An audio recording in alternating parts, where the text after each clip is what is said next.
Ji welcome back after the break. नाज़रीन, जैसे कि आज 19 जुलाई है, कश्मीर के साथ पाकिस्तान के साथ कश्मीर के इल्हाक का दिन मना रहे हैं पाकिस्तानी और कश्मीरी कम्युनिटी दुनिया भर की। इसके ऊपर भी बात करते हैं। और लद्दाख का मामला बड़ा अहम है। चीनी फौज ने गलवान वैली छोड़ने से इनकार कर दिया है।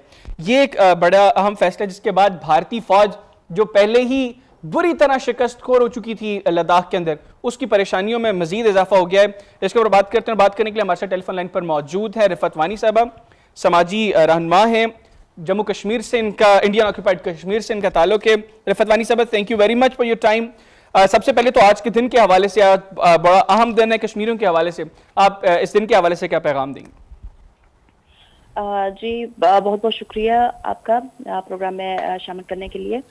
मैं सबसे पहले जो है जितने भी जो लोग हैं, जो कम्युनिटी है पाकिस्तान की, उन्होंने हमेशा जो है हमारा सपोर्ट किया है और हमेशा हमारे साथ खड़े रहे, हमारी आवाज़ बने हैं। और हम उम्मीद करेंगे कि इन फ्यूचर भी जो है वो हमारे लिए आवाज़ उठाएंगे।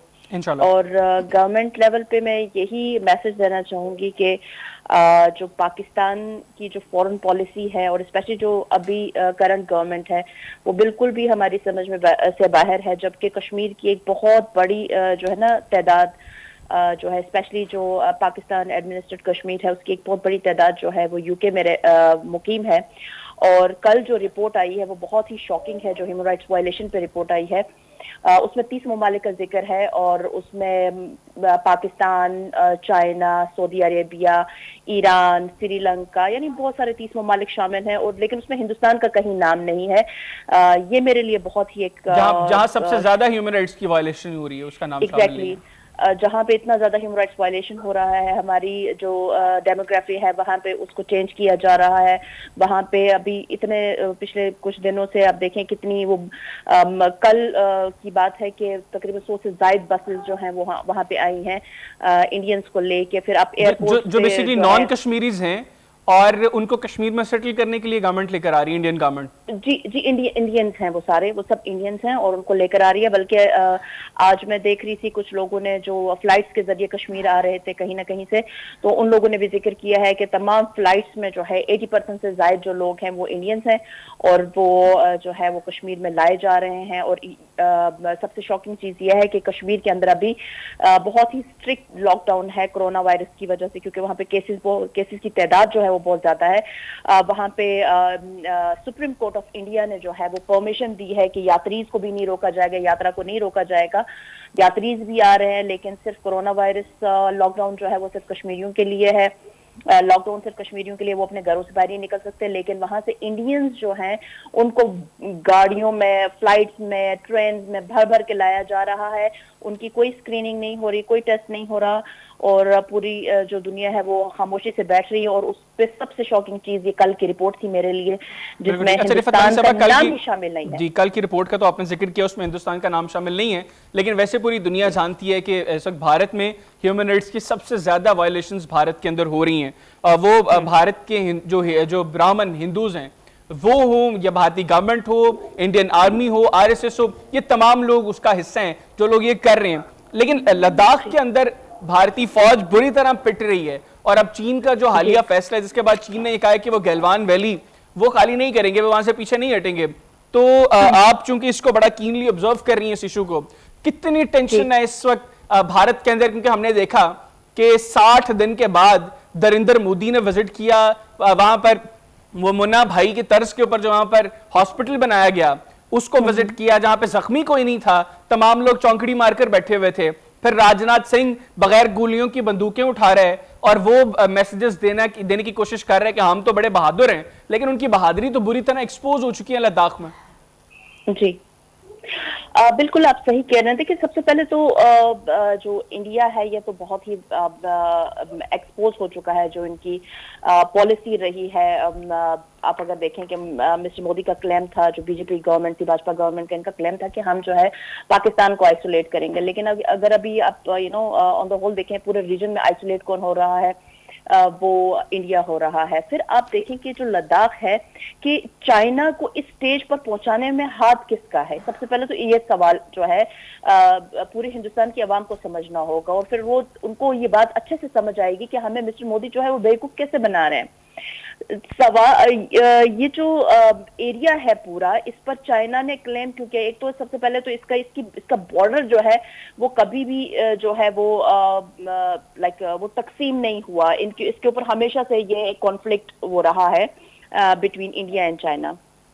और इंडिया और चाइना की टोटल अगर आप देखें 4000 समथिंग जो है, 3800 समथिंग इनकी जो है सरहद है। और इंडिया हमेशा चाइना को कहता है कि भाई आपके साथ हमारी इतनी सरहद है 3800 समथिंग। तो चाइना उस क्लेम को जो है हमेशा उसने मुस्तरद किया। उसने उनसे कहा है कि मेरी तुम्हारे साथ जो है 2000 समथिंग है और बाकी जो मेरी सरहद है वो मेरी जम्मू कश्मीर के साथ है, वो मेरा उनके साथ डिस्प्यूट है। इसमें हमारे लिए यहाँ पर सबसे पहला पॉइंट अच्छा ये है कि चाइना उसको जम्मू कश्मीर का हिस्सा मानता है। दूसरा उसमें ये है कि ये राजनाथ सिंह का उधर जाना और जो मिस्टर मोदी का जो विजिट है, वो जो आपने खुद भी बताया कि मुन्ना भाई तर्ज का जो हॉस्पिटल था वो सारा एक फेक जो है वो उसको क्या कहते हैं, वो जो अपना जो उनकी शर्मिंदगी है उसको छुपाने के लिए इन लोगों ने ये सब कुछ किया है। और आप अगर देख रहे हो पिछले कुछ दिनों से इंडिया का मीडिया जो है वो तकरीबन आफ्टर जो है 3 जुलाई के बाद अगर आपने उसको मॉनिटर किया हो तो वो बार बार यही कह रहे हैं कि वो जो है 1.5 से 2 किलोमीटर पीछे चले गए, 1.5 से 2 किलोमीटर पीछे चले गए। और चाइना का उस पर कभी भी रिस्पॉन्स नहीं आया कि हम पीछे चले गए। चाइना ने ये कहा कि हम कशीदगी कम करने के लिए तैयार हैं और इस पर जो है हम दोनों ममालिक जो है राजी हैं। लेकिन पीछे हटने को तैयार नहीं है, कशीदगी कम करने को तैयार है। वो कैसे हटेंगे? देखें, इंडिया जो है वो घुसा रहा है इंडो पैसिफिक सी में, उसने जो है अमेरिका को लेकर आया है। वहां से जो है चाइना का जो अपना इंटरेस्ट है उसमें जाहिर बात है उसका ट्रेड है वहां से। और वो उसको जो है ताइवान में जो है उन सबको मिला के जो है वहां से उसके रास्ते और उसकी ट्रेड बंद करने के चक्कर में है। यहाँ से वो जो है जो डीबीओ लिंक पे इसने एयरपोर्ट बनाया है, उसके बाद जो उसने ये जो कंस्ट्रक्शन स्टार्ट की है, ये जो रोड बना रहा है ये गलवान वैली से, तो ये चाइनीज इंटरेस्ट पूरे रीजन के साथ एसोसिएटेड हैं। जी बिल्कुल, वो उसको समझ रहा है कि अब ये मेरा सी पैक से भी रास्ता जो है वो खत्म करने वाला है, तो वो कैसे इसके साथ जो है बिल्कुल ठीक। अच्छा रिफत वानी साहब, मेरे पास वक्त कम है, मुझे शॉर्टली जरा ये भी बताइएगा, जो आपने इंडियन आइसोलेशन की बात की, हमने देखा कि भारत पहले ही अपने लगभग तमाम हमसायों के साथ उसके ताल्लुकात खराब हो चुके हैं। हम नेपाल के साथ देखें तो इस वक्त तारीख के सबसे बदतरीन इस वक्त हालात हैं भारत के और नेपाल के। श्रीलंका के साथ भारत के हालात ठीक नहीं है, बांग्लादेश के साथ भारत के हालात ठीक नहीं है, पाकिस्तान के साथ भारत के हालात ठीक नहीं है, चीन के साथ इस वक्त एक महाज खुला हुआ है। अब इस खित्ते के अंदर एक और अहम मुल्क ईरान जो है वो भी अब उसने भी भारत से हाथ उठा दिया है और एक अहम जो बड़ा एक उनका तजारती मुआहदा था उससे ईरान ने भारत को निकाल दिया है। तो इंडिया तो बुरी तरह आइसोलेट हो रहा है इस खित्ते के अंदर, लेकिन ये इस मुआहदे से भी भारत का बाहर जाना, क्योंकि चाबार के हवाले से गवादर को डैमेज करने के लिए भारत कोशिश कर रहा था कि वो इन्वेस्ट करे चाबहार में, तो ईरान ने अब उनको बाहर निकाल दिया। ये आपकी नजर में कितना बड़ा नुकसान है अब भारत के लिए? ये तो बहुत बड़ा नुकसान है। देखिए, सबसे पहले तो वो चाह रहा था कि अफगानिस्तान का जो ट्रेड है वो वहां से चाबहार जो है वो पोर्ट वहां से हो, और उस पे ईरान का जो है उसको इनकार करना। ओब्वियसली वहां से ही हिंदुस्तान को समझ आना चाहिए कि चाइना जो है वो उसके साथ लाइक मीडिया पे कुछ भी नहीं बोल रहा। आप देखें कि जिस तरह से प्राइम मिनिस्टर ऑफ इंडिया जो है या उनके जो डिफेंस मिनिस्टर हैं, जिस तरह से वो आ रहे हैं सरहदों पर और फेक पिक्चर्स बना रहे हैं, ये फेक वो जो है हॉस्पिटल्स दिखा रहे हैं, सारे कुछ, वो ऐसा कुछ नहीं कर रहा। वो अपना जो है जो भी उसके मूव्स हैं वो उसको कुछ भी हाईलाइट नहीं कर रहा है, बड़ी बड़ी भड़के नहीं मार रहा है, बल्कि वो करके दिखा रहा है कि मैं तुम्हें इस रीजन में तनहा करके रख दूंगा।